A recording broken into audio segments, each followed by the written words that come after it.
नमस्कार.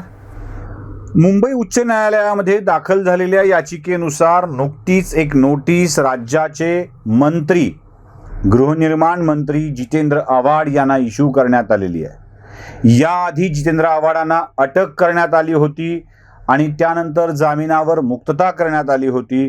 आता हायकोर्टाच्या वतीनंच जितेंद्र आव्हाडांना एक नोटीस पाठवण्यात आलेली आहे. काय आहे ही नोटीस आणि काय आहे प्रकरण हेच आपल्याला बघायचं आहे. आव्हाड नेहमीच वादग्रस्त कृती आणि वक्तव्य करत आलेले आहेत. आव्हाडांना अक्षरशः समाजामध्ये दुफळी माजवून द्यायची असते हेच लक्षात येत आहे. मुस्लिमांचं अनुनय करताना म्हणजे त्यांचा मतदारसंघ जो येतो तो मुस्लिम बहुल भागामध्ये येतो. त्यांच्या मतासाठी मुस्लिम समाजाचं अनुनय करताना आव्हाड कोणत्या स्तराला जातील हे सांगता येत नाही. काय तर्क लावतील हे सांगता येत नाही. असा अनुभव आजपर्यंत आपण घेत आलेलो आहोत आणि याच त्यांच्या सवयीनं आज त्यांना कोर्टासमोर पुन्हा एकदा उभं राहण्याची वेळ आणलेली आहे. काय होतं हे प्रकरण यासाठी आपल्याला 2018 साली जावं लागेल, साधारण 2-3 वर्ष मागं. तुम्हाला आठवत असेल नालासोपाऱ्यामध्ये महाराष्ट्र एटीएसनं धाड टाकून, महाराष्ट्र एटीएसनं केंद्रीय नव्हे, 2018 साली भाजपचं सरकार होतं. म्हणजे पुन्हा एटीएस म्हटल्यावर केंद्रातली होती का वगैरे असे काही प्रश्न नाही.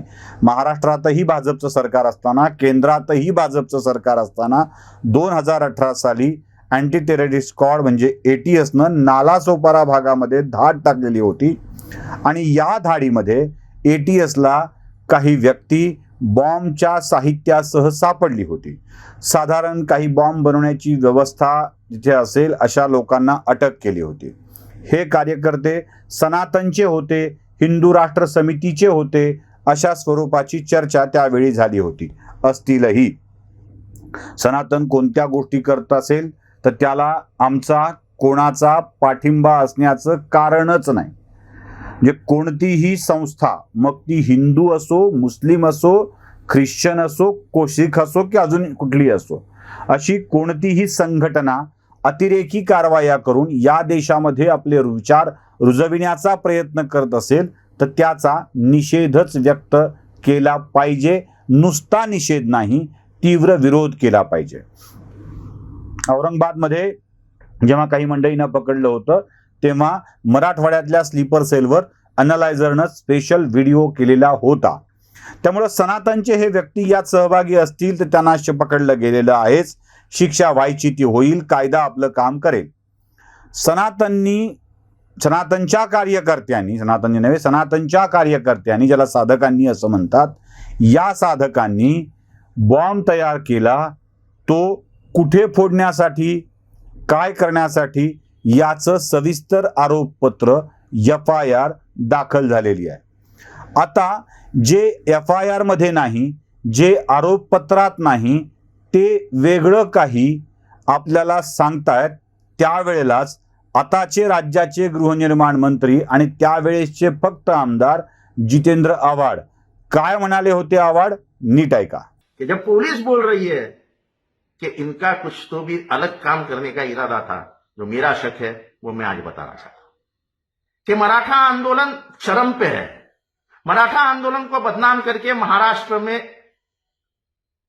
अराजकता फैलना के चाहिए, ये जिनकी गुंजाइश है, जिनके दिल में सोच है, ये वो लोग हैं जो मराठा आंदोलन को बदनाम करने के लिए ये बम का इस्तेमाल करने वाले थे. दो गुट में, दो समाज में, दो जात में द्वेष निर्माण करके उनमें दंगे कैसे हो, इसकी कोशिश ये संस्था करने वाली थी. इनके बाल बच्चे करने वाले थे. आव्हाडांच्या लेखी ही सगळी कृती ही मराठा आरक्षणामध्ये गोंधळ पसरवण्यासाठी केलेली होती. आता आव्हाडांना या एका वाक्यातून अनेक निशाणे साधायचे होते. म्हणजे एक तर मुळात हिंदुत्ववादी असलेली संघटना, म्हणजे प्रखर हिंदुत्व मांडणारी संघटना सनातन संस्था ही अतिरेकी कारवाया करते हे आव्हाडांना सांगायचं होतं. 2, या संस्था मराठा आंदोलनाच्या विरोधात आहेत हे आव्हाडांना सांगायचं होतं. मराठा समाजाच्या मनामध्ये वातावरण कलुषित करण्याचं काम करायचं होतं. हे सगळे आव्हाडांचे हेतू या वाक्यातून लक्षात येतात. हे लक्षात आलं त्याच भागातील एका वकिलांच्या, त्यांचं नाव खुश खंडेलवाल. या खुश खंडेलवालांनी एक तक्रार आव्हाडांचा हा व्हिडिओ घेऊन जाऊन त्याच वेळेला भाईंदर पोलीस ठाण्यामध्ये केली. 153A आणि 505(2) याप्रमाणे गुन्हा दाखल करावा अशी विनंती भाईंदर पोलीस ठाण्यामध्ये केली. आता भाईंदर पोलीस ठाण्याने आव्हाडांच्या विरोधामध्ये गुन्हा दाखल करून घ्यायला नकार दिला. म्हणून हे खुश खंडेलवाल थेट जिल्हा न्यायालयात गेले आणि मॅजिस्ट्रेट कोर्ट ठाण्यामध्ये त्यांनी अर्ज करत याबाबत तक्रार दाखल केली आणि गुन्हा दाखल करावी, पोलिसांना सूचना द्याव्यात अशा प्रकारची विनंती केली. आता न्यायालयाचं मत लक्षात घ्या. न्यायालय असं म्हणतं त्यावेळेला, म्हणजे ठाणे मॅजिस्ट्रेट न्यायालय 151A आणि 505(2) नुसार हे वक्तव्य खरोखरच असं वाटतंय की ते स्फोटक आहे, पण ऑफेन्सिव्ह आहे अशा स्वरूपाचं हे न्यायालयाचं मत होतं. पण ज्युरिडिक्शनचा प्रॉब्लेम आला म्हणून ठाणे न्यायालयाने यात आदेश द्यायला नकार दिला. मग हे खुश खंडेलवाल थेट गेले हायकोर्टामध्ये. हायकोर्टात त्यांनी याचिका दाखल केली आणि 4467/2001 या याचिकेनुसार हायकोर्टाने याबाबत आव्हाडांना नोटीस इश्यू केलेली आहे. आता अशा स्फोटक भूमिका घेणाऱ्या आव्हाडांना नोटीस दिल्याची माहिती स्वतः ॲडव्होकेट खुश खंडेलवाल हेच आपल्याला देते. मेरे द्वारा महाराष्ट्र के मंत्री जितेंद्र आव्हाड के विरुद्ध मुंबई उच्च न्यायालय में एक याचिका दायर की गई है. उस याचिका में आज हमें सुनने के बाद मुंबई उच्च न्यायालय द्वारा महाराष्ट्र के मंत्री जितेंद्र आव्हाड के विरुद्ध नोटिस जारी किया है. मामला यह है कि 2018 में महाराष्ट्र के एटीएस द्वारा नालासोपारा से एक गौरक्षक वैभव राउत की गिरफ्तारी की गई थी. उस गिरफ्तारी के पश्चात एमएलए जितेंद्र आव्हाड द्वारा एक वीडियो जारी कर एक वक्तव्य दिया गया था कि महाराष्ट्र के एटीएस द्वारा जिस वैभव राउत की गिरफ्तारी की गई है उसके पास जो बॉम्ब मिले हैं वो बॉम्ब वो मराठा मोर्चा में फोड़ने वाला था.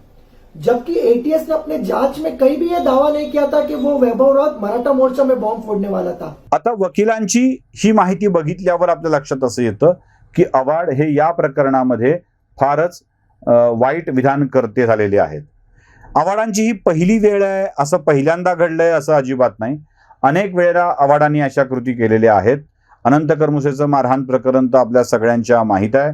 आव्हाड अशी स्फोटक विधानं करत असतात, करत राहतील आणि पुढेही करतील अशी अपेक्षा आपल्याला आहे, अशी खात्री आपल्याला आहे. कारण मराठीत एक म्हण आहे, जित्याची खोड मेल्याशिवाय जात नाही असं म्हणतात. आता इथे त्यांच्या नावाचा अपभ्रंश करू नका. ज्यांना मूलतःच ही सवय लागलेली आहे आपलं चालवण्यासाठी लोकांमध्ये वाद घालून द्यायची, त्यांना ही सवय मोडणं खूप कठीण जातं, एवढं खरं आहे. व्हिडिओ आवडला असेल तर लाईक, शेअर आणि सबस्क्राईब नक्की करा. धन्यवाद.